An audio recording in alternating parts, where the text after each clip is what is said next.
অবুঝ মনটা যখন আমার হুট করে চিকেন ফ্রাই খেতে চায়, আর যখন কোনো রকম ফ্রিজে চিকেন থাকে না, তখন কিন্তু এইভাবে কিন্তু গরিবে চিকেন ফ্রাই এভাবে ভেজে নিতে পারো।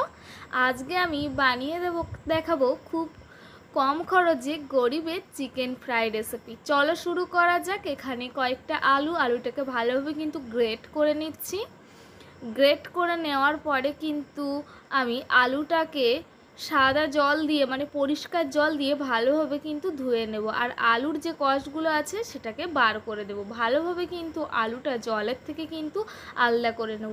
এইভাবে করে জলটা কিন্তু বার করে ঝুড়ো করে নেব। আর এখানে একটা ডিম নিয়ে নিচ্ছি, দিয়ে দেব চিলি ফ্লেক্স, দিয়ে দেব লবণ, দিয়ে দেব হলুদ গুঁড়ো, আর অল্প করে লঙ্কা গুঁড়ো দিয়ে কিন্তু আমি তাওয়াতে তেল দিয়ে ডিমটাকে দিয়ে আমি কিন্তু ভেজে নেব। এখানে ডিমটা ভেজে নেওয়া কমপ্লিট হয়ে গেছে। এবার ছুরির সাহায্যে আমি কিন্তু ডিজাইন করে কেটে নেব। খুব সহজে কিভাবে কাটলে মজাদার হবে সেটাও তোমাদের সঙ্গে শেয়ার করলাম। এখানে বাটিতে আমি বেসন নিয়ে নিচ্ছি, লবণ হলুদ লঙ্কার গুঁড়ো দিয়ে ভালোভাবে এটাকে মিক্সড করে নিচ্ছি। আর কড়াইতে তেল দিয়ে আমি বেসনের মধ্যে ডুবিয়ে নেব কেটে কেটে রাখা ডিমগুলো দিয়ে। আর এইভাবে যদি চিকেন ফ্রাই করো তাহলে কিন্তু সবাই চেটেপুটে খাবে, কেউ বুঝতেই পারবে না যে এটা একটা আলু আর ডিম দিয়ে তৈরি। এভাবে করেই কোট করে নিলাম, নিয়ে কিন্তু তেলের মধ্যে দিয়ে ভেজে নেব।